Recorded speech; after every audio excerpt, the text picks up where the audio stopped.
All right, so my name is Alice. I am the author of the book that you see on the screen, which, commercial plug, is available down in the exhibit hall from the bookseller who is there. I wrote that book after more than 10 years of raising certified organic pastured hogs in Maine. Most of those years we were a farrow to finish operation. We were the largest certified organic operation, hog operation in the state of Maine, which is not saying much, but we did about 100 finishers a year with a handful of extra feeder pigs sold into the feeder pig market, from 6 to 8 sows at a time, along with we did 100 acres of hay for the horse market, and about 15 or 20 acres of grain for the pigs, mostly because my ex-husband likes driving a combine, which you can hardly blame him. It's like a Rube Goldberg machine. He had a lot of fun with it. And the pigs were in rotation with cash crops, mostly day-neutral strawberries. So we were doing a bunch of different things, but the pigs were a constant and a focus, and I always enjoyed spending time with them. But about 5 years ago, I started working for Fedco Seeds, which you've probably heard of. We've been around for a while. I head up the organic grower supply division there and do a lot of finance and marketing work there. And they started taking up more and more and more of my time, so there was less and less and less time available for farming. So I haven't actually had any pigs since 2016, but that actually gave me the time to write a book about it, and I still remember most of what I learned, so hopefully I can be of some use to you all.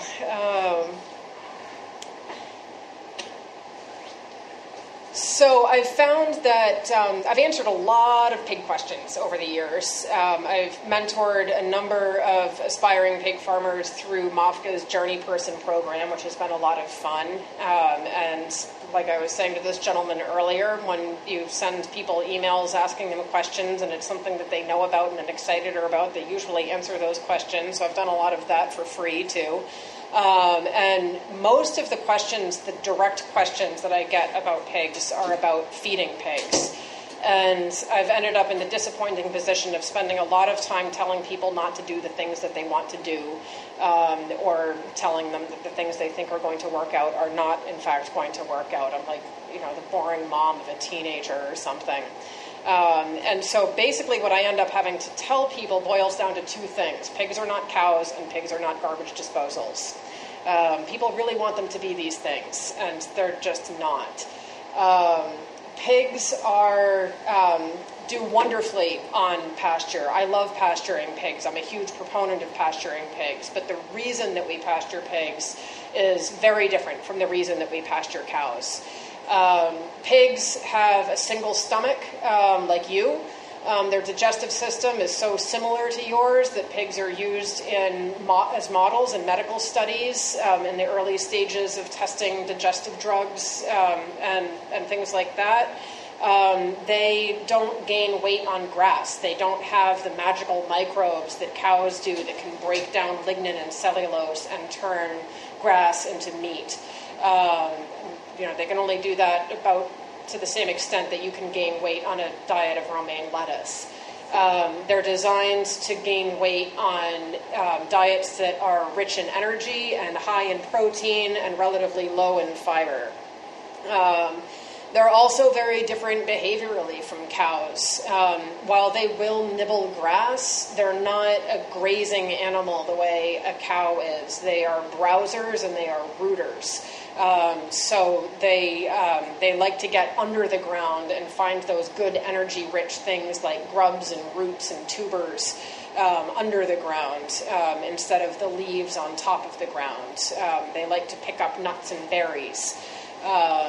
And partly because of that, mostly because of that difference in behavior, they also have a very different effect on the land where they are grazing. If you've ever read Groman's book about Cows Save the Planet, A well-designed grazing system with cows can actually improve the quality of the grassland. It can help sequester carbon.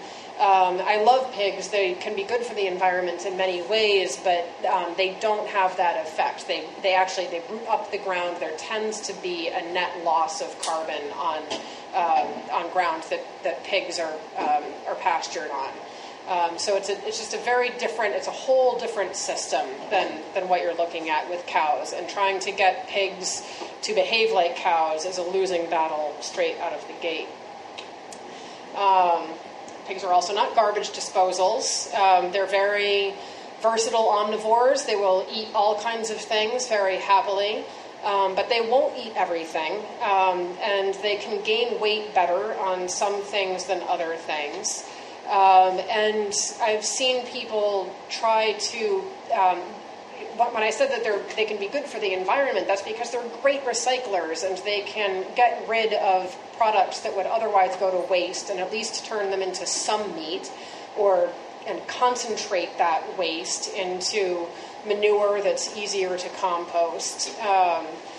But people take that to an extreme sometimes, and I've seen people try to feed rotten food, like really garbage, to pigs, and that's... pigs can also get food poisoning, just like you can. And also garbage in, garbage out. If you're trying to get good pork, don't feed them trash. That's really not the way to go. So there are limits. And the third thing that I'm always telling people not to do is to think in simple terms about the cost of their feed. It's understandable that people go to the feed store or to the feed mill, and especially if you're buying organic grain, you say, oh my God, that's $850 a ton or whatever it's up to now. That is really unaffordable. How do I cut my feed costs? And you start finding feedstuffs that are free or cheaper and think that you're going to save money. But the economics of feeding pigs is not as simple as how many cents per pound it is. You also have to consider how much it costs you to transport the feed, how much it costs you to store the feed if you have to invest money in special storage facilities, how much it costs you in labor to distribute the feed from your storage facility out to your animals. To what extent you lose the feed in storage to rot, and how well the animal can convert a pound of meat into flesh. And often when you move away from those total mixed rations, the TMR, what you gain in savings and cost per pound, you're losing on all those other things. When you buy feed from the feed mill, it's easy. It's been formulated to be an extremely efficient, perfect ration for the hog's nutritional needs. The feed company will show right up to your door for free and drop it into your grain bin.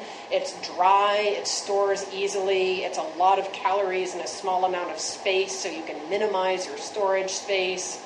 It doesn't have to be kept at special temperatures. Again, it's concentrated, so you can carry a lot of calories in a small bucket. It's dry, so it doesn't rot very much. And the pigs can turn a well-balanced total mixed ration that's grain-based into pork more efficiently than almost anything else. But I wouldn't be sitting here talking about feed for an hour and a half if I thought that that was the only suitable solution to the problem of feeding hogs. TMRs aren't perfect. They are the most economical, but most of us who are in the business of small sustainable farming have something on our minds besides dollars and cents.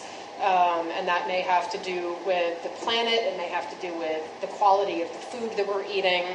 And a total mixed ration isn't always the best solution to those problems. You just need to be realistic about the economic costs associated with moving away from that model.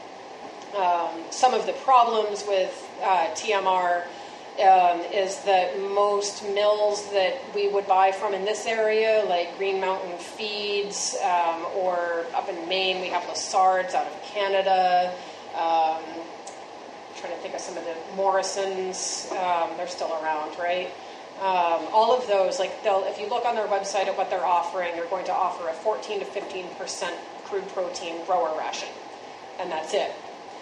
And that's great for hogs that are 4 to 7 months old and in that finishing stage. It's not what you want for, it's higher in protein than you need for gestating stock, so you're spending more money than you need to feed your gestating stock. And it's not high enough in protein for young pigs or for lactating sows. And sometimes it can be difficult. You have to get them to custom blend mixes that are suitable for those ages and classes of swine. And you're looking at high order minimums, and it gets more expensive and complicated again. Most TMRs are based on a blend of primarily corn and soybean meal. The reason for that is those ingredients are readily available. They're very cheap. They're very easy to combine into a balanced ration that suits the hog's nutritional needs. But the disadvantage of them is that they are the two crops that are most susceptible to GMO contamination. So if you're trying to avoid that in your feed, even if you're buying certified organic corn and soy, if you're buying it from the mills, a lot of it comes from that magical place in Turkey where they managed to increase their organic corn production 15-fold in 1 year, and you're like, how did they do that? So you sort of have to question how organic it really is. Corn is wind-pollinated, and so even if it's certified organic, if it hasn't actually been tested for contamination, there's an increased chance of GMO contamination there. Or if the facilities aren't properly cleaned out, there just might be cross-contamination from other feed pools. And so if that's a concern for you, you may want to be moving towards other feed ingredients that don't pose that problem as much, and that's probably not what you're going to find in the hog grower ration that you buy from the mill. If you're placing an emphasis on top quality pork, corn and soy aren't going to really give you that either. As I'll mention later, pigs have this magical ability where they turn the fat that they eat into the fat that's on their bodies. At least 40% of the fatty acids retain exactly the same profile as what goes in. And so feeds that are high in unsaturated fats that are liquid at room temperature, like corn oil and soybean oil, will result in pork that has a softer, greasier fat. And that's especially important for if you're doing a lot of bacon or charcuterie, smoked or cured meat products. You really want firm fat that'll retain, like if you look at a good salami, it's got those hard cubes in the meat that are very differentiated from the lean around it. And it's difficult to get that with soft fat pork. But even on your pork chops, you probably have experienced the difference between that sort of like greasy, soft fat and that crispy fat that just pops in your mouth. And if you want the latter, again, you need to move away from corn and soy. And also if you're ordering from those feed mills, they usually have at least a 3-ton minimum. Some mills have moved to a 6-ton minimum. And so that can be difficult for smaller operations to achieve. 3 tons is enough to grow out 6 feeder pigs from wean to finish. So if you just want an experiment, if you just want 3 or 4 pigs in your backyard, then you're back to buying 50-pound bags at the feed store, and your price per pound has gone up, and it's probably not the most economical solution. So for all of those reasons, you might be looking for alternatives, and it's just important when you're looking at those alternatives to think about these other cost considerations in your choices. I'm going to go through some of the basic nutritional requirements of pigs. These are all of the macronutrients they require. And water is obviously a big one. Pigs need water to grow, to produce milk, to produce babies. And compared to ruminants, they have a relatively limited need. Ruminants need a constant intake of water to keep all of that fiber moving through their stomachs. Pigs are, like a cow can experience serious health damage if she doesn't have constant access to water. Pigs obviously need clean water every day, but they'll be fine as long as they get as much water as they can possibly drink twice a day, especially if you're feeding moistened feeds. Their requirements for water will go up if you're feeding stuff that's high in salt, or during periods of rapid growth, or during lactation. But in general, a growing pig only needs 2 to 4 gallons a day of water. It can be difficult to measure how much water they drink because their need for external water is almost as high as their need for internal water. They need to be able to wallow in warm weather. And they have a strong wallowing instinct. They like to play in their water even when it's not very hot out. And so if you provide water in bowls, they're going to use them as baths. And it can be difficult to tell how much they're drinking and how much they're spilling. So I encourage people to think of those as like 2 different water sources. Provide tubs of water for playing and wallowing, and provide water through a nipple drinker system that they actually take in. Because if you just provide water in bowls, it can be difficult to guarantee that they have the access to drinking water that they need. Energy comes primarily from starch and sugar in most hog diets. A couple bullet points down is fat, which is more dense in energy, but also tends to be more expensive. Starch and sugar is readily available in most grain products. But it often comes along with fiber in many feedstuffs. And like I said earlier, hogs can't extract energy from fiber the way that ruminants can. You need to keep fiber levels for most pigs under 15% of the total ration, and down around 10 or 11% is better. It's possible to have too little, just like with humans. If they have a very low fiber diet, they can have problems with constipation, but that's rarely a problem with most feedstuffs that are available. So in general, operate on the instinct of less is better for fiber. Protein requirements go down as pigs age. At weaning, around 6 weeks, they need about a 21% crude protein diet. By the time they're 3 to 4 months old, that'll go down to 18%. And then for the final 2 months of finishing, 14 or 15% is perfectly adequate. Grown breed stock that are open or gestating, or the stud boars, are fine at 12 or 13%. And then lactating sows go back up to an 18% crude protein diet so they can make all that rich milk. But protein isn't just protein. What they really need are the individual amino acids. And there are some amino acids that they can synthesize from whatever protein they get inside their own bodies. There are other amino acids that they need to get in the form of that amino acid from their feed, but that are so abundant in most feedstuffs that you don't really need to worry about them on a daily basis. The 4 that I have listed here are the ones that pigs cannot synthesize for themselves and tend to be a little scarcer in most affordable feedstuffs. So if you're formulating your own feed at home, these are the 4 that you need to be paying attention to. And lysine in particular is the real bugbear. I've known producers who they were actually buying feed from a feed mill that wasn't doing a good job of testing their ingredients and formulating, and they had repeated problems with sows miscarrying, and the problem ended up being that the lysine concentration in the diet was too low, even though the total crude protein was high enough. If you feed a pig more protein than it needs, it won't do any harm at all to the pig.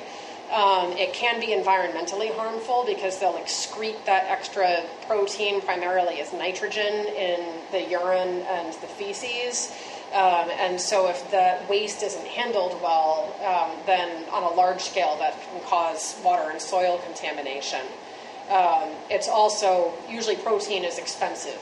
And so if you're feeding more protein than they need, you're probably wasting money. And there's a concept called ideal protein, which is the least amount of protein that you can feed while reaching the minimums for all of the individual amino acids. It's a well-balanced protein. And for an organic operation, you have to come close enough. You can approximate that with the feedstuffs that you have available to you by careful calculations and blending. And usually lysine is your limiting factor, and you end up feeding a slightly higher protein diet than an ideal protein diet just to get enough lysine in there.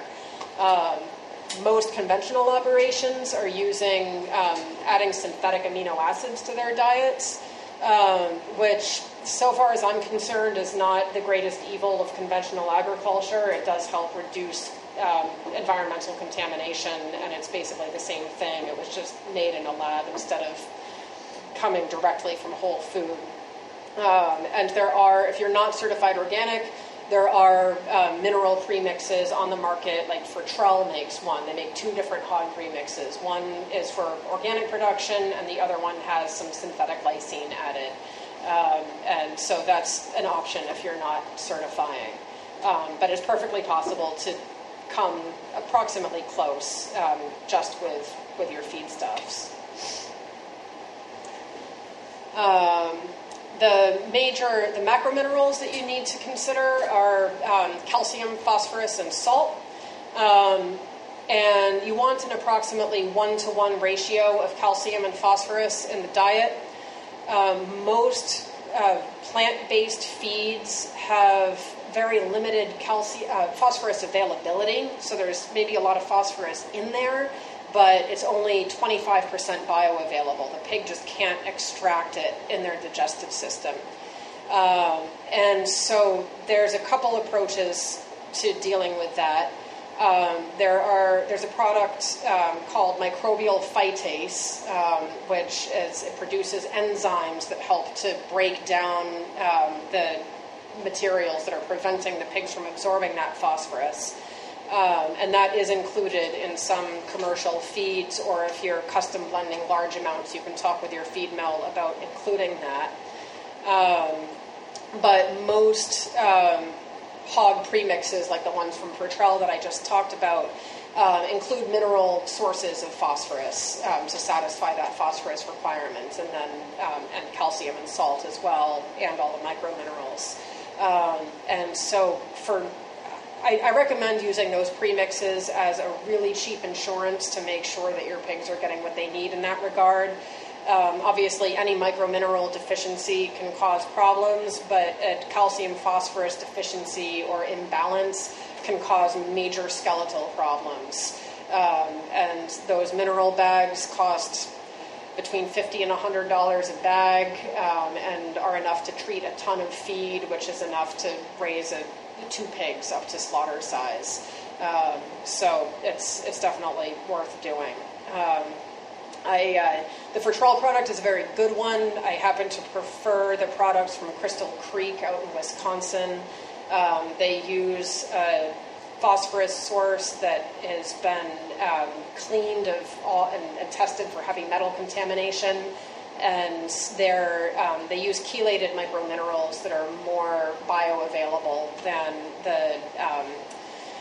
the mineral compounds that Fertrell mostly uses. And that's especially important. I'll hop down to, I'm going to go through all of these microminerals individually. These are ones of particular concern in certain parts of the country, but around here, selenium, selenium is very deficient in our soils. And in many places in the country where our grain is grown, selenium is deficient in the soils.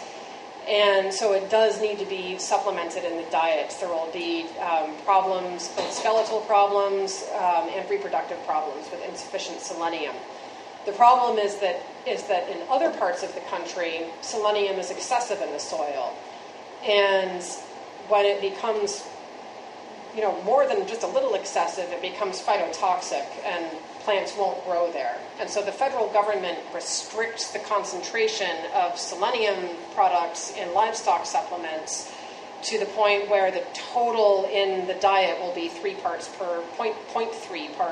per million. And pigs require between 0.15 and 0.3 parts per million in their diet, just as for a base level.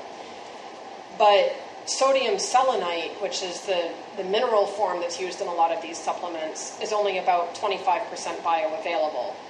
So it just won't be enough for optimal health. Crystal Creek and some other companies use a selenium yeast, which is 85 to 90% bioavailable. So for selenium in particular, I look for those products that include the selenium yeast instead of sodium selenite.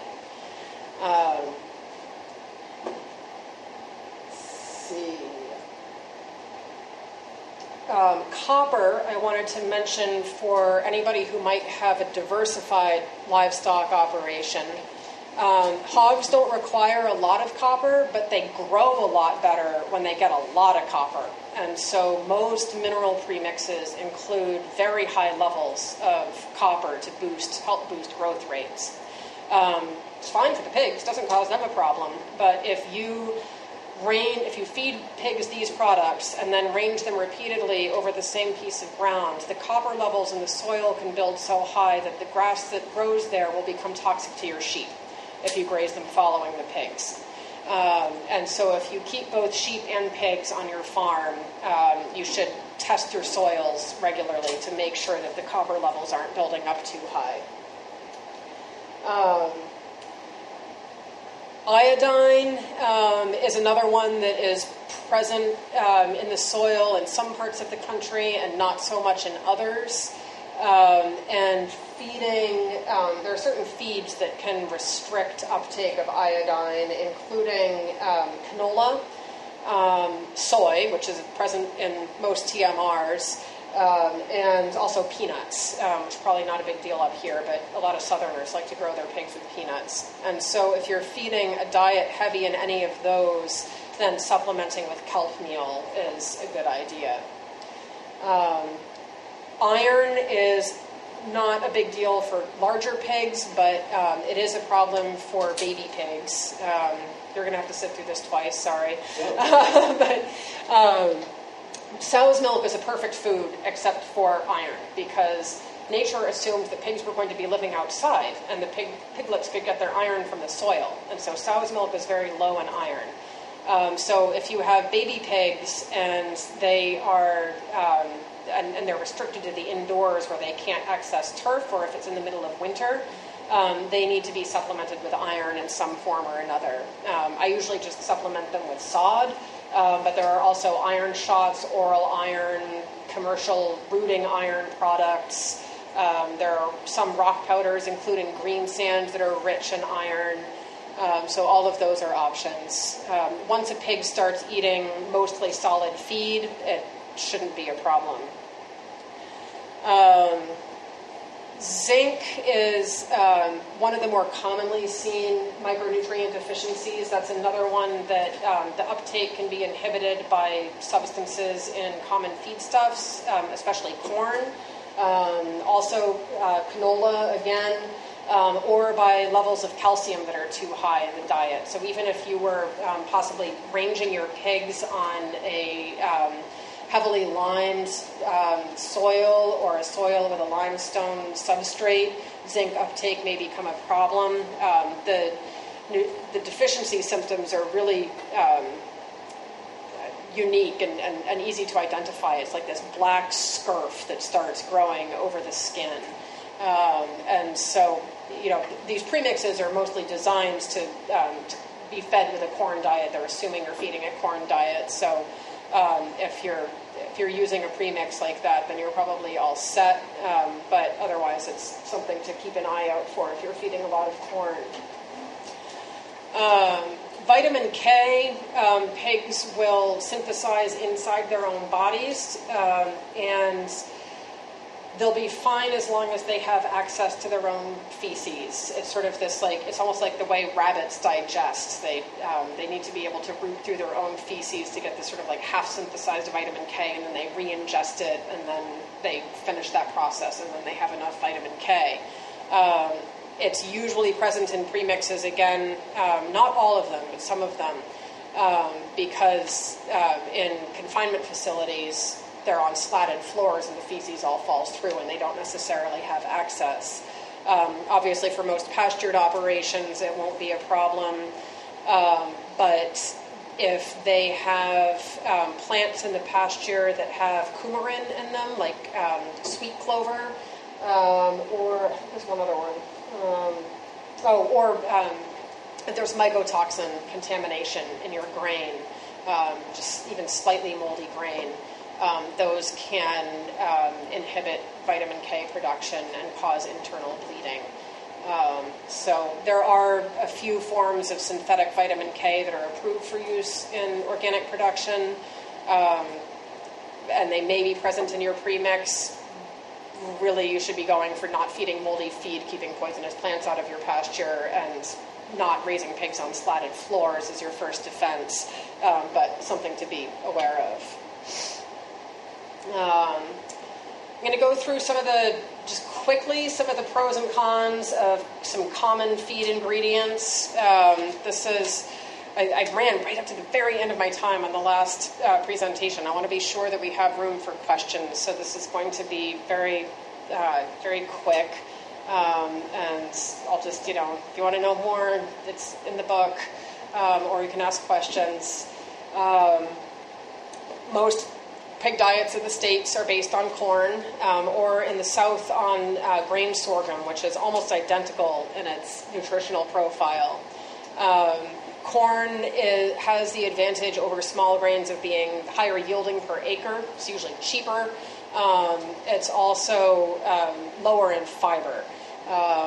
But it's also lower in protein, and that's especially true of hybrid corn, which is mostly what you're going to get. Hybrid corn is usually only 7 or 8% crude protein. Open pollinated corn can be as high as 10 or 11% protein, which is getting up there with small grains. And sorghum is sort of in that 9 to 10% range. There are a bunch of different small grains that can be used as part of a hog diet. In order of preference, I like soft wheats, which are the lower protein wheats. Barley would be my next choice. Hulless oats, though they're very high in protein, but with an amino acid ratio that makes it so that you have to feed a lot of them. They're usually expensive and hard to find on the feed market, but if you happen to come across them, they're good feed. Rye is okay, except that pigs don't really like pumpernickel so much. It has a strong flavor that the pigs don't really dig. They'll get used to it after a while. It's susceptible to ergot contamination, which can cause reproductive problems or even neurotoxicity. They will go crazy. Yeah, it's like an acid trip. Being on an acid trip, not a good idea. Like a bad acid trip. They say it's what caused the Salem witch trials, was eating ergot-contaminated rye. So people started seeing crazy things and blaming the witches, but it was actually the bread. So most experts recommend restricting rye to 50% or less of the diet and making sure you test it for ergot. And then common oats, which have the clinging hull, can be used in moderation, but then you can't get rid of the hull, and it's very high in fiber. It's a thick hull. Barley also has a clinging hull, but it's much thinner, so it's lower in fiber. When I first started mixing my own feed, it was partly because I wanted to get away from imported grain and start using local grain. But at that point, the Maine organic grain industry was in its infancy, and all I could get was oats. So I fed the pigs oats, and it didn't work very well. They didn't grow. They had smaller litters. They had trouble conceiving because the fiber levels were just so. That's what taught me my lesson about fiber. Like, they can only take so much without losing production capacity. So they can be blended into an oat corn blend can actually work really nicely. They balance each other well, but don't try for straight oats. Yep. So I've heard that, like the barley that's used in making beer, after the sugars are all out of it, it's still a lot of protein. Could it be a component, or should we stay away from it? Or it can. I'll get that. I've got a section on byproducts, so I'll get to that in a moment. But yeah, I ended up basing my diets on just barley grain. I liked wheat better when I could get it because it's lower in fiber because the hull falls off, but it can be, again, hard to find wheat on the feed markets, and it tends to be lower yielding. And up in Maine, barley performs like a dream, and wheat's a little finickier. So barley was working great for me. And on wheat, you have to be careful about if you're grinding it, you can't grind it too small, because if it turns into flour, it gets glutinous, and it turns into paste, it's not very palatable, but worse, it can basically create a big old dough ball in the stomach that can cause intestinal blockages. So you want to feed cracked wheat, not ground up wheat.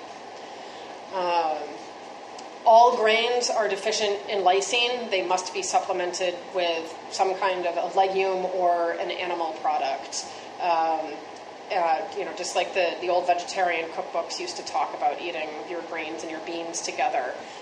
You don't have to do it in the same meal, but it is important for the overall diet. I've listed 5 common legumes used in hog diets here. A lot of legumes need to be heat treated before they're fed because they have anti-nutritive compounds in them that will cause problems with protein uptake and reduce overall performance. Peas do not need to be heat treated. They also grow quite nicely in the Northeast. And peanuts don't need to be heat treated, though they're not widely available up here. Favas, the jury is kind of out on that one, whether they need to be heat treated or not. And what I've seen, the research leans toward it's better to heat treat them. It's okay if you don't for older animals. Common beans you can sometimes get on the feed market, like black beans or kidney beans or something like that. Those need heat treatment. Soy needs heat treatment, but you usually end up buying it not in the form of the whole soybean, but a soybean meal, which they've pressed the oil out of it, and the pressure in the extraction process is so high that it heats the meal up to the point where it has in fact been heat treated, even though you don't really think about it that way. I don't recommend feeding whole soy because it is so high in oil and it's that low quality liquid oil, so it doesn't make very good pork. But it's pretty difficult to get away with formulating a homemade hog diet that includes 0 soybean meal because it's the highest plant-based source of lysine. If you can find a very reliable source of dairy waste, then you might be able to get away without it, but it's really tricky. I ended up settling on a mix of barley and peas with just enough soy to get those lysine levels up where I needed them, which was pretty minimal. And it made a really nice, firm-fatted pork. I've also seen studies coming out of, I think, Ontario, where they fed peas to beef cattle and had just measurably better beef quality. So I'm a huge fan of peas as feed. You can also get oilseed byproducts from pressing oil that aren't legumes, canola and sunflower. They're both they're pretty high in protein and higher in lysine than grains, but lower than legumes. If you can get them cheaply, they can make a nice protein supplement in the diet. But both of them tend to be, especially sunflower residue, is quite high in fiber. And canola oil, you've heard me mention it already, is like, oh, it inhibits zinc, oh, it inhibits this. And so it's usually 20% or less on those ingredients. Pigs are naturally omnivores, which in a sense, like certified organic livestock may not be fed meat or meat byproducts, which would actually be a perfectly natural part of a hog's diet. They'll eat small animals, they'll eat eggs, they'll scavenge dead carcasses in the wild, but if you're certified organic, you can't do that. But pigs need the nutrients that come in animal products most richly, and like humans, they can thrive on a vegetarian diet, but those nutrients that they need can be easiest to get from animal sources, and there are a few options that are okay on organic operations. One is fish meal, which is really useful in nursery diets. It's really high in protein, it's really high in lysine, it can get your nursery stock off to a roaring good start. Once they're out of that nursery stage, stop feeding it, because pigs do taste like what you feed them. And I had a dear friend who she was going to save money on her pig feed because she had a lobsterman friend, and he gave her all of his lobster bodies, and she fed them right up until slaughter, and she had to throw out all of it because that bacon hit the pan and the whole house smelled like rotten fish. So you definitely don't want to be feeding anything like that during the finishing stages, but it's a great supplement for the nursery. Dairy waste, however, can be fed straight through. A gallon of milk is nutritionally pretty much equivalent to a pound of soybean meal. Half a pound of soybean meal. It's high in liquid, but the solids that are there are really high quality feed. The difficulty is getting enough of it. Based on that equivalency, like you'd have to be able to get milk for about 25 cents a gallon to make it economically equivalent to buying organic soybean meal. So it's not worth it to keep a cow to make milk to feed to the pigs. But if you have a dairy farmer friend, when the cows calve, they make colostrum for a few days, and the farmers save that, they feed it to the calves. And then there's about a week or so where the cows are producing transitional milk that's neither colostrum nor what they can put on the truck to send to Organic Valley. And they'll usually be willing, like they still have to milk the cows, but to them it's a waste product. And I've had a lot of success having dairy farmer friends just save that stuff aside in barrels for me. And, they get a few packages of bacon and I get milk, and it's lovely. It makes higher quality, to the extent that you can replace soybean meal with cheap milk, it will make higher quality pork because of that higher saturated fat content, and the pigs love it. I also think that it's a really helpful transitional feed for weanling pigs as they come off their mother's own milk to have a little cow's milk as they transition into the big kid world. You can also often get whey from cheese makers, which is also, it's great, like it's certainly better than water, but the cheese makers have already taken out most of the good stuff and turned it into cheese. It's got about half the solids content that milk does, and the solids that are there are lower in protein and lysine. So if you can get it free and get it delivered to your farm cheaply, then that's great, but again, the supply is going to be limited, and don't put too much effort into it. Waste products, this is where we get into your brewer's grains, bakery waste, restaurant waste, and wheat middlings from your local grain mill. These can all be useful in limited quantities. Bakery waste is high in salt and low in fiber, doesn't tend to make the best quality pork. I think the worst thing I've ever smelled was a trailer load of hogs that had been raised primarily on donuts. But a little bit here and there is fine. It's high in energy. Usually it has about the same protein content as grains. It's going to need to be supplemented with legumes or animal products. Brewer's grains, like with whey, the good stuff went into the beer. They are high in protein, but the amino acid balance is kind of out of whack. The energy is low, the fiber is relatively high, and usually what you can get from your local brewer, it's going to come to you wet, which is a storage problem. It can become a food poisoning problem. And they're not very palatable. So if you're not a purist about 100% grass-fed beef, I think that cows are a better place to feed brewers' grains than pigs. If you do want to feed them to pigs, keep it at less than 50% of the diet and feed it to your older animals, especially your boars and your gestating sows that need, less high quality diet and will just appreciate the bulk in their diet. Your growing stock, where you want to be just fitting all of the energy into them that you can, it's not the best use for that. But it is good for older animals.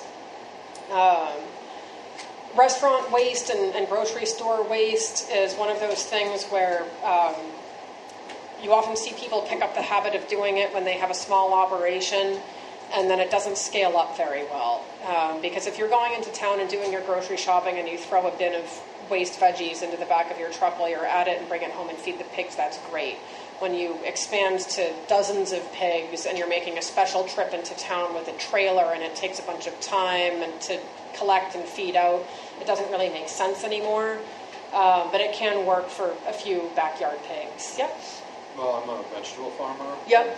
Thinking about adding pigs. And yeah. We obviously have unsaleable vegetables in some quantity. Right. Does that make sense or not?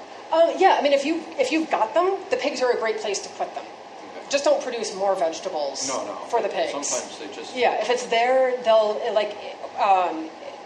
like I said earlier, they'll take that waste and they'll condense it.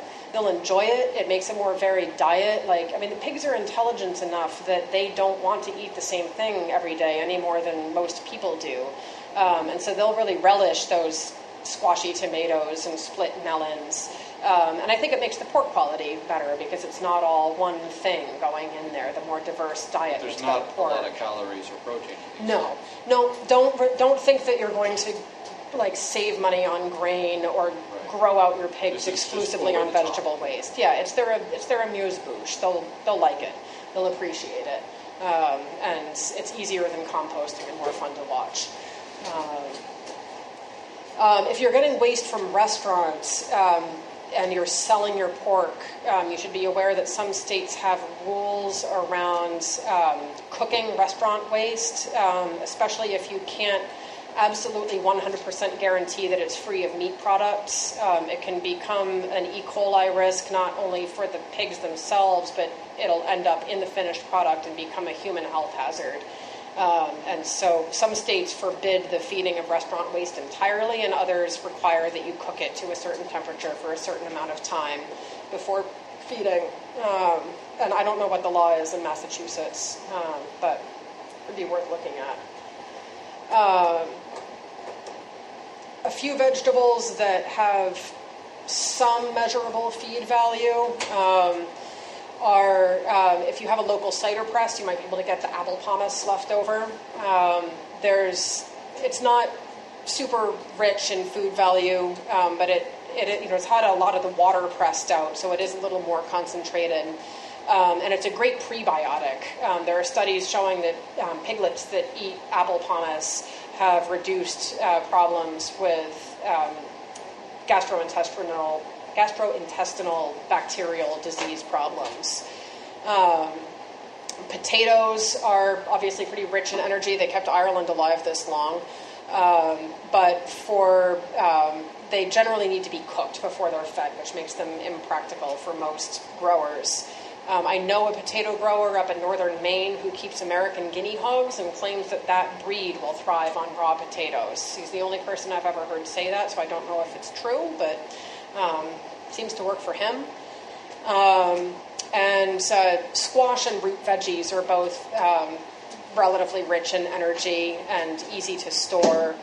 I like to have some on hand for pigs that are being kept in a barn over the winter because they really appreciate getting that fresh food and it gives them a little extra fiber in their diet when they're not on pasture. It's more palatable than hay, and so if you're having problems with, you'll often see constipation problems in the winter in pigs more than in the summer, and feeding them a little bit of pumpkins or carrots every day will help keep that at bay and make their life more interesting.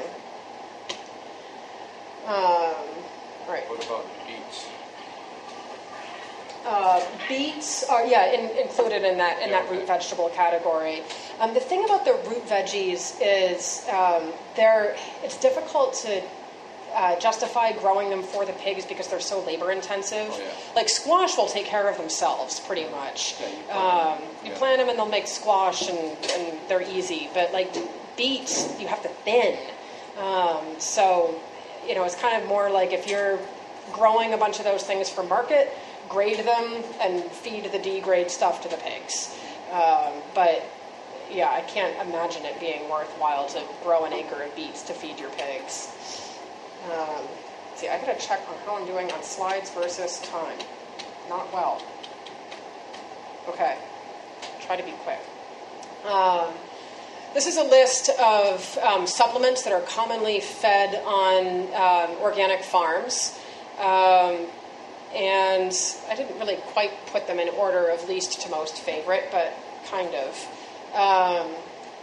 I am not a fan of the material Azomite. Probably everybody's heard of it. It's commonly used as a livestock supplement and even more commonly as a crop supplement.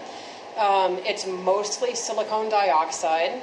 It contains tiny, tiny, tiny quantities of a bunch of different minerals. And none of them at concentrations that are high enough to do anything a lick of good.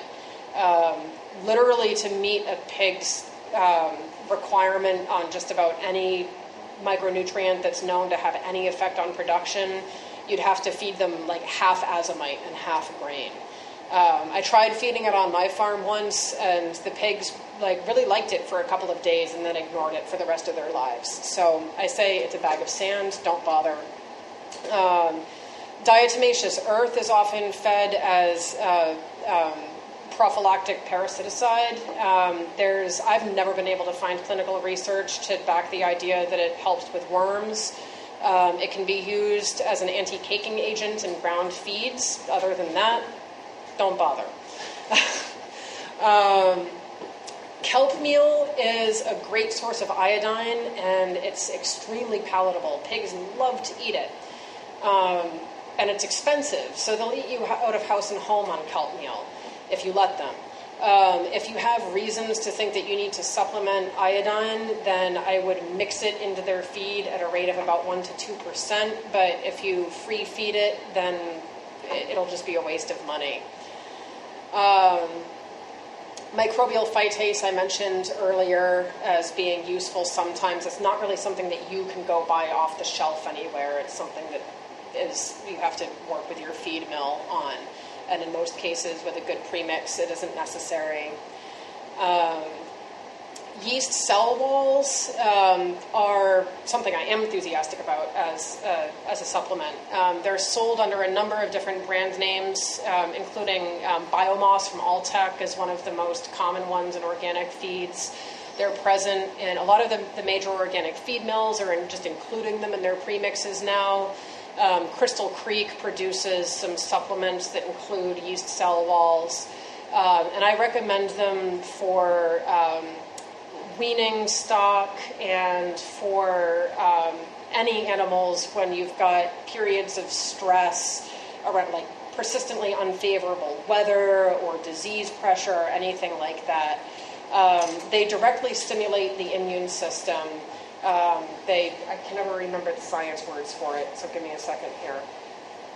The science words for it are they stimulate the release of cytokines from immune cells.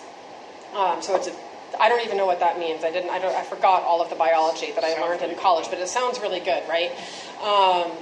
And they also will bind directly to a lot of harmful microorganisms, including E. coli, and to mycotoxins in feed. So if you're having disease pressure or if you're feeding moldy feed, or if you've had a series of problems with scours and piglets, if you include these products in their diet, it'll bind to those problem materials and they'll pass right through the digestive system instead of causing problems for the pigs. They're so effective that it's not even just us crazy organic people who use them. They're commonly getting used by more and more conventional large-scale producers as well, because they're seeing measurable results in survival rates and feed efficiencies. Zeolites have some similar properties. It's a mineral product. It's an aluminosilicate with a very complex crystalline structure. This is another one that's used both as a livestock supplement and as a soil amendment for completely different reasons. As a livestock supplement, it will hold on to nitrogen in the digestive system, and so it will improve. It'll bind onto the proteins in such a way that the pig has a better chance of actually breaking them down and digesting them. So it improves protein uptake and can therefore, depending on your feed program, improve feed efficiency. And they also can bind on to harmful microorganisms and help with scours problems. They're cheap and they can be included at pretty high rates in the diet, even 5 to 10% during an active scours outbreak. They do not have the same effect as the yeast cell walls on that direct stimulation of the immune system, but they're worth including in some circumstances. Vinegar has way too good a reputation in organic livestock circles, so I hesitate to even mention it, because if you listen to some people, it cures cancer and cures mastitis and will bring God down onto earth. It does increase the acidity in the digestive system, and so it can slightly improve energy efficiency in grain diets. And it's also really useful in the summertime to pour a little vinegar in your stock tanks to reduce algal contamination. By acidifying the water, you won't get algae growing in your tank, which will reduce the possibility of upset stomachs. And then finally, oregano oil is another good supplement in water. It's a proven effective coccidiostat. So good for nursery stock, and it will encourage water uptake. So it's nice to, the pigs just like the flavor. They'll drink more water when it has oregano oil in it. So adding that to your stock tanks in the summer when it's really hot can help keep everybody better hydrated.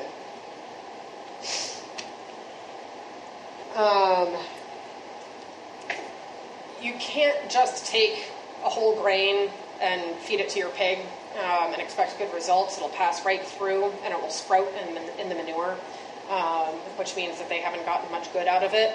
Whole grains have to be broken down some before they get fed to the pig. And obviously on feed mills, they grind it all up and they mix it all together and they pelletize it. And if you're on a scale where you can do that, that's great. But I could never even afford one of these. And so what I did instead was soak the grain, which I ended up going back into some really old agricultural experiment station research reports. And back when they were first starting to grind grain mechanically on livestock farms, the agricultural research stations were like, well, how much good is this doing? And what are some other, they compared it to soaking grain, which was a more traditional way. You've heard of hog slops. And what they found was that it was actually roughly equivalent in the amount, the degree to which it improved the feed efficiency compared to whole grain. It improved the digestibility the same. Soaking is not really practical for a really large operation. You need a really big vat, and it's difficult to feed soaked grain mechanically. But if you're on a scale where you can soak a day's worth of feed in a couple of barrels and carry that out in the tractor bucket and feed it out to all of your pigs, it does make sense, and it works just as well as grinding that grain. Sprouting grain has become popular for cattle. You've probably seen those systems where they sprout the grain indoors for the cattle. Not such a hot idea for pigs because it increases the bulk so much. It does make the feed even more digestible than soaking, but they just can't eat enough of it, so it's a net loss. Ideally, you soak the grain for long enough that you've basically malted it, like there's a baby sprout inside that grain, but the size of the grain hasn't really increased that much. So it kind of depends on the temperature, but soaking anywhere for 12 hours to 48 hours, maybe even 72 hours is about right. Longer than when you start actually seeing sprouts, it's not as good. And then roasting and steaming, particularly on small farms. I did have a small roaster that we tried using for beans for a while, but it took too long. And so when we were feeding, for a while we had a line on whole beans and whole soybeans, and you can, like I said earlier, they need to be heat treated, so you can steam them to achieve that if you don't have a commercial facility.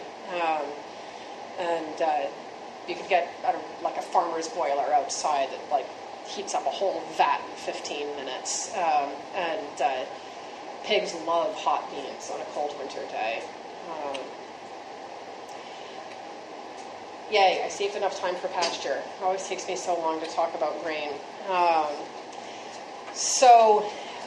mentioned at the beginning that pasturing pigs is not like pasturing cows, and you can't raise pigs on grass, and yet I always pastured my hogs. I love pasturing hogs. I just don't do it for the reasons that most people want to do it for. I think it's absolutely ideal for animal welfare. It's an organic principle to allow our animals to exercise their natural instincts. And for pigs, that's nest building, it's rooting, it's wallowing. And they can achieve those behaviors best on pasture.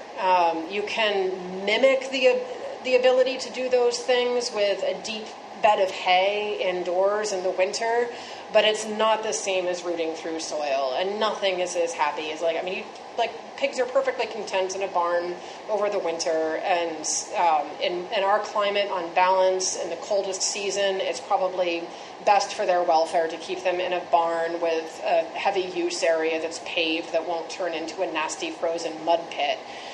But they are so happy when spring finally comes and the grass grows and you can put them out on pasture and they can really root properly. So that's always been my number one reason for putting them out on pasture, is just to have content animals.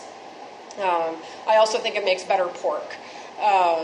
It provides variety to their diet, and while you're not supposed to be feeding animal products to your organic pigs, when they root, they find bugs and grubs, and that coming closer to their natural diet in the wilds that way, I think, makes for better, more flavorful, firmer pork.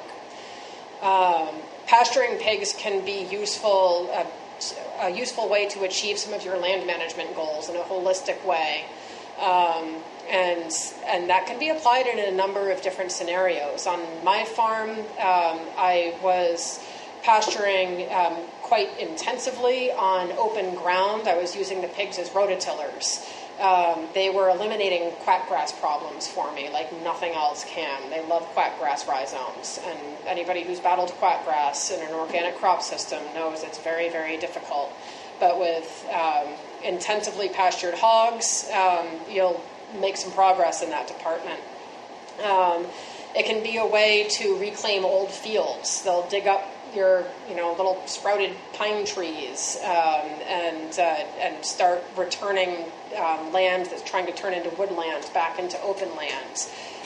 Pigs can be a great way to use timberlands. Like a lot of New England farms are 25% open land and the rest of it's timber, and it's not necessarily high quality timber. What are you going to do with it? If you don't want to grow ginseng, you can put your pigs out there, and it's a good way to get some productivity out of that land. And in that case, it would be something more extensive because you don't want them to damage the woodlands. But it's still, you can keep the understory open, and it's just a way to use that piece of your property.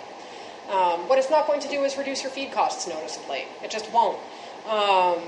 You can maximize the feed value that you're getting out of the pasture, as I'll go into below, but it's not going to be a net savings compared to keeping them inside and feeding them grain.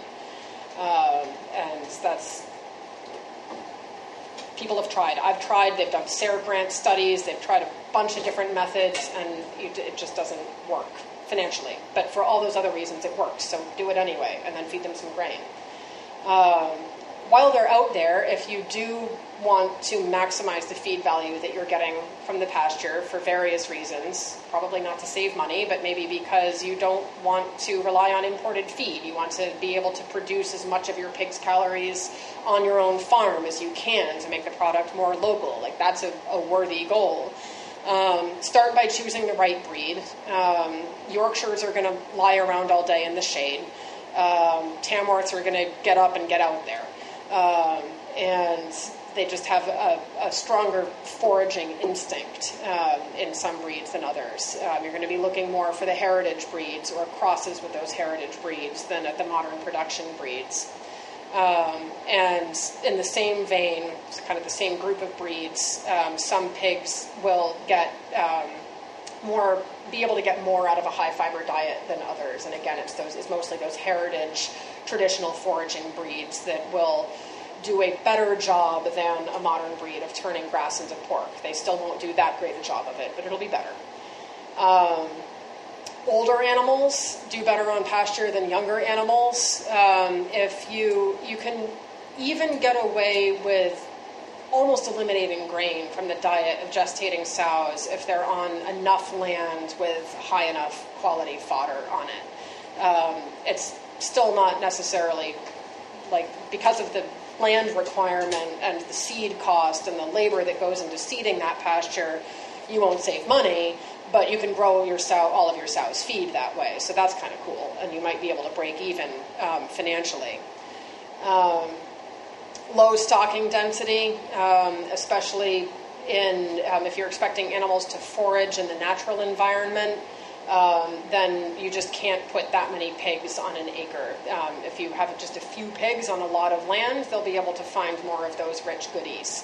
The most expensive pork in the world is the 100% acorn-fed pork grown in Spain. It's hundreds of dollars a pound for this delicious, delicious ham. And the people that raise those pigs count on 5 acres per pig. And that's in land that's like mostly these mass-producing oak trees. So that's why it costs so much. Not something that most of us are going to achieve around here. The forest land around here doesn't produce that much mast. Evergreen trees don't make a lot of good pig feed. But the principle stands that the more land per pig there is, the more food they can get by foraging. If you don't have that much land or don't want to invest that much in fence, then you can try to plant energy-dense crops.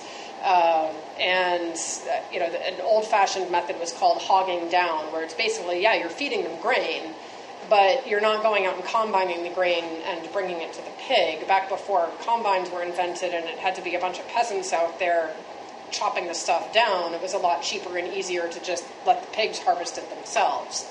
And that still works. These days, because of combines, it's so cheap to harvest grain that in most cases, financially, it makes more sense to do it that way. But if you're a small farm, then you're not going to be at a scale where you can afford a combine, so it probably makes sense again to let the pigs do it. Probably the most straightforward way to do it is to plant a corn crop in the spring, buy your feeder pigs in the spring, feed them purchased grain most of the summer, and then when the corn matures, you can throw your finishers out on that cornfield. And that's the stage of their growth where they have the lowest protein requirement and the highest energy requirement. And so you can actually kind of, at least, again, break even there and grow some of your own feed without a huge investment in equipment. I started touching a little bit on all of these different pasture management systems, whether you're pasturing in woods or fields, and what kinds of benefits the animals might expect to get from those different scenarios. Just covered hogging down.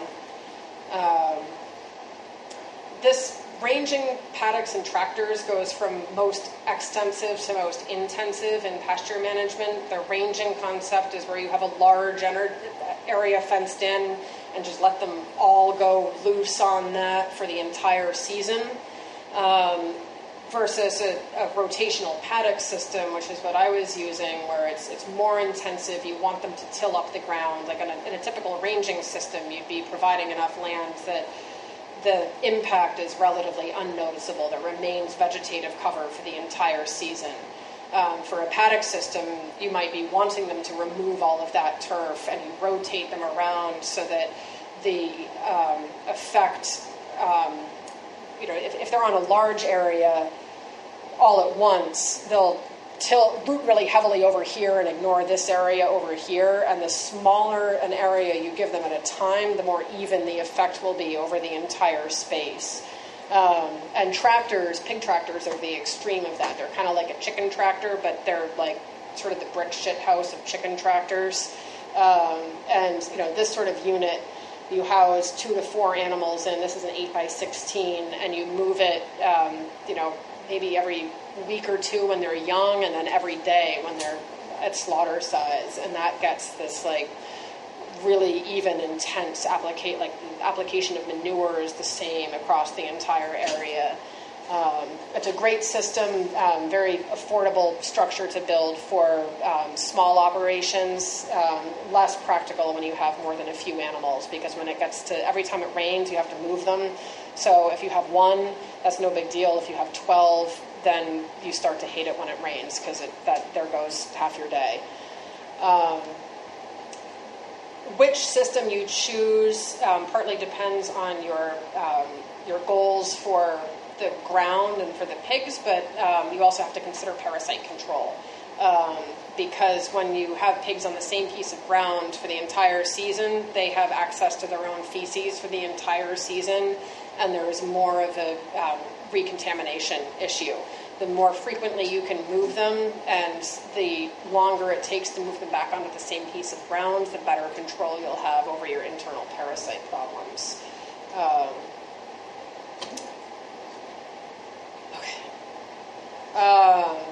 These are different plants that you can put in your pasture that you might want.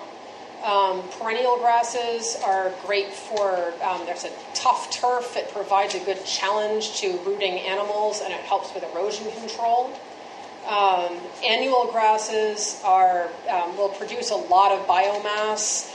They'd be a better choice if you're trying to get more feed value out of a smaller space. But some of them, BMR and millet, can both have toxicity problems under stress. The small grains work really well. Perennial legumes are difficult to get established, but they're very high in feed value and extremely palatable. And the annual, typically you would plant perennial grasses in a mix with perennial legumes, and annuals with annual legumes. And the perennials are better for the more extensive systems where you might want those plants to be able to recover after a grazing period. The annuals will have higher productivity, higher energy density, but higher labor requirements as well. I think I mentioned in my last presentation, I like to include chicory in all of my pasture mixes because it can help control parasite problems, specifically nodular worm. Some folks plant sunchokes or Jerusalem artichokes. Those are a really good crop for pigs to harvest themselves. They're very energy dense, and as anybody who's ever tried to remove a patch of sunchokes knows, they're very difficult to remove. If the pigs miss any tubers, they will regrow. So they're very resilient. We already talked about root veggies and squash a little bit. And finally, try to get through this in 2 minutes so you have a few minutes for questions. These are a few plants that you don't want in your pastures, at least not in any great concentration. Bracken fern is one to look out for in forested pastures. It contains an enzyme that will destroy B1. It can cause heart failure or internal hemorrhaging. And worse, that enzyme can accumulate in the meat and actually make the meat poisonous to humans. Usually it causes acute problems for the pig before you get to that point. But if you see a big patch of that, fence it out. Pin cherries or any wild stone fruit will contain cyanide if the leaves are wilted. It's not a problem if they're fresh, but of course pigs go in and they stomp on everything and root it up so it wilts, and then there's a potential for cyanide poisoning, which is a problem, and you'll often see wild black cherries growing in old fields. So if you're trying to use pigs to reclaim your old fields, it's something to be aware of. If there's just a few here and there, it's going to be fine, but if it's a solid swath of black cherry, look for a different option. Cocklebur and fiddleneck are present in many parts of the country. Those can both cause liver failure. Water hemlock is really common in New England and looks like giant Queen's Anne's lace. It's intensely poisonous. And most livestock recognize that and will skirt around it. Water hemlock or poison hemlock. It looks like it's the same family as Queen Anne's lace. But it grows like this tall, usually in wet areas. And you want to observe your pasture land a year ahead of time, because when it's most likely to be a danger is very early in the spring. It's very early to green up. And so if you put your animals on pasture early, that's the time when it's most likely to be tempting, and also the time when it's hardest to identify. So you want to know ahead of time. If you're pasturing near creeks or swamps, it always grows in wet areas. Keep an eye out for that stuff. Nightshades will cause vomiting and nervous symptoms. Yew is another one that's sometimes present in wooded areas. Can also cause heart failure and nervous symptoms. And then this is a more common problem. Lamb's quarters, mustards, and pigweeds are just fine most of the time, but they're nitrate accumulators. And so if you're returning your pigs to the same piece of ground regularly and there's a buildup of manure and you have these plants growing in this heavily manured area, they can accumulate nitrates at such high quantities that it'll cause vomiting and other gastrointestinal symptoms. It's usually not lethal, but something to watch out for. You have 10 minutes for questions. Sorry, I tried to stop earlier, but...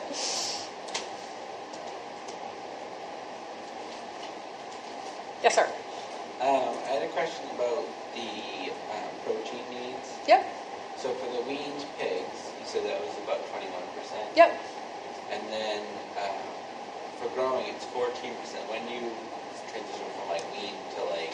Yeah, I did... When you start to classify them to like... Yeah, it's... if you're really interested in formulating pig diets, or if you need good bedtime reading to send you to sleep, get a copy of the Nutritional Requirements of Swine from the National Resources Council, I think is what it's called. It's the Nutritional Requirements of Swine. It's on Amazon. Yeah. There's a new edition that's very expensive. Just get the old one. It's fine and a lot cheaper. Yeah. But that'll have all those charts and graphs. Yeah. It's mostly weight-based. Mm-hmm. But I would feed 21% from 6 weeks to about 4 months, and then 18% from 4 months to 5.5 months, and then the 14 or 15% until slaughter. Kind of along the lines of like the spent grains and stuff. What about like say you're making wine? Like Yeah. The grapes that are left over, there could be like an alcohol present in that. Is that a problem? Not unless you're going to judge your pigs for having a good time. I've actually known a lot of people who, one of the challenges of pasture production is getting the dang things on the trailer at slaughter time because you don't have a loading chute. And I know some people who have fed their pigs beer and gotten them drunk, and then they're like, oh, shit, I'll go anywhere. I think in almost anything in moderation is fine. It becomes a problem when people are like, I can get loads of this. That's all I'm going to feed my pigs. But if it's just some of their diet, it'll be fine.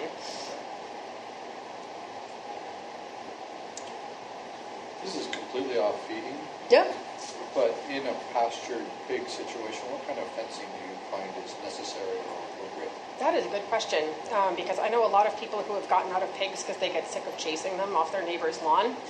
And what I like is expensive, but it lasts a long time once you've made the investment. So I use livestock panels, like those rigid 16-foot long livestock panels with tied to steel fence posts, and then with a single strand of electric fencing on a separate line of fiberglass posts inside that.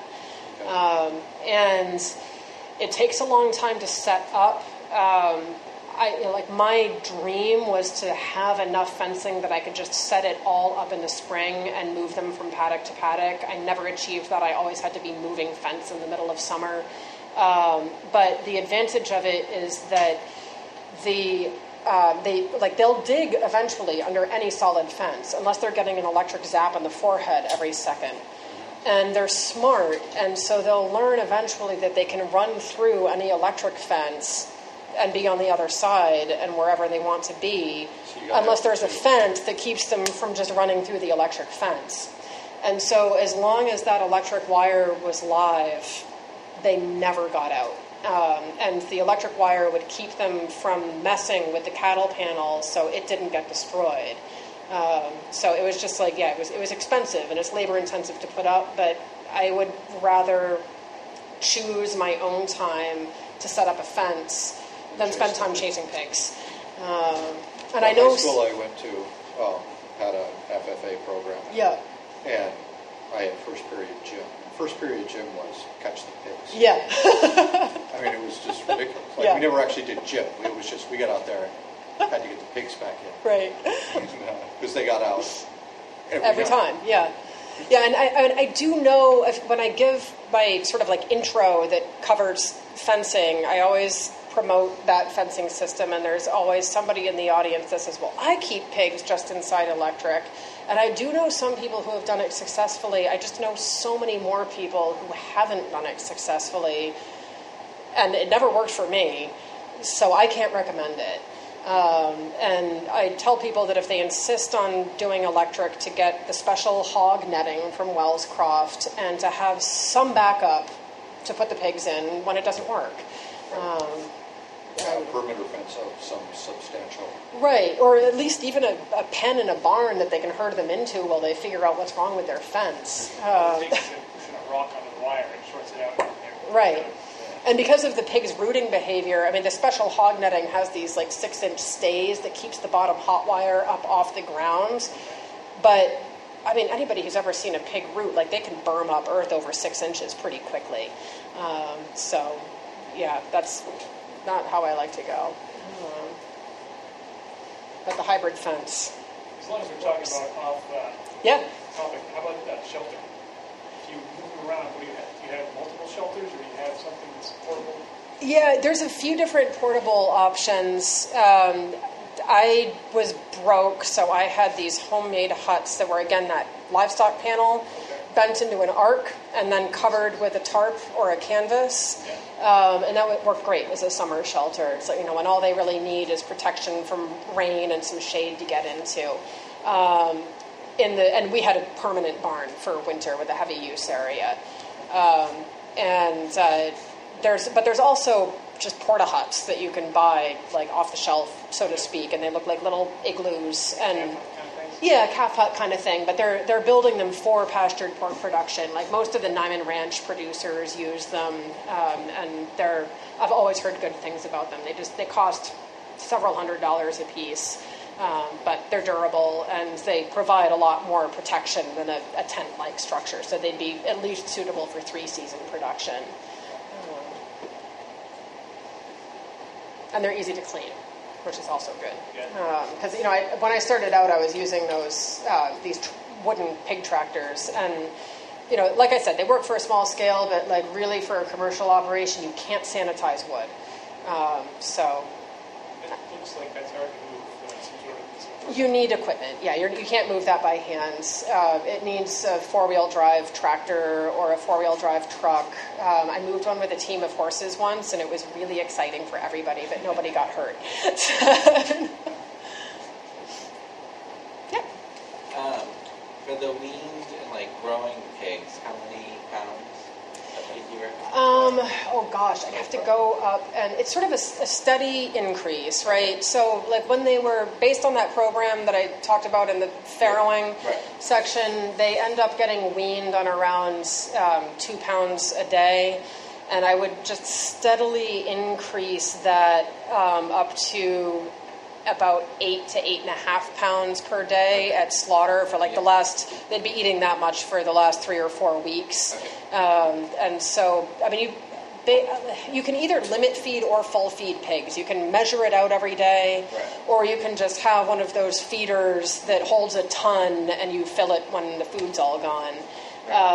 Because we were soaking feed, we did the limited feed. We just like weigh out a ration for a pen of pigs. And do that. But we were also, like, some people deliberately feed them to about 80 to 90% of appetite because it makes a leaner carcass. We were trying to feed them as much as they would eat, just getting the correct ration into them. Why would you want a leaner carcass? Well, because of fat is only so valuable. I mean, some fat is good. Some fat means more flavor, but you can't have too much of a good thing. And it just creates, depending on your breed, if you've got one that tends to make more fat, or if you're feeding a lot of high-fat feeds, if you've got a back fat that's like this much of it is going to be waste at the slaughterhouse, because nobody wants a rind on their pork chop that's that thick. For your lactating sows, we talked about how to feed them, but once you wean, how rapidly, like over a course of a month, would you cut them back? No, 5 to 6? Cut them back right away. Right away. Yeah. So wean them and then wean them and right back to, so I guess the exception to that would be if they've lost a lot of body condition, you might want to keep them on like... Well, no, that's what I was thinking about. I didn't know, like, you can do it over a month, or if they go, like, right back No, to because 6 they pounds. need that for milk production, and once those piglets are gone, you want that milk to go away, or they're going to get mastitis, because there's nothing to eat it. If they are skinny, then I might only cut them back to 8 pounds instead of 6 pounds. But like by the time they've weaned that litter, they're probably eating 15 to 20 pounds of grain a day. And they shouldn't be getting that much.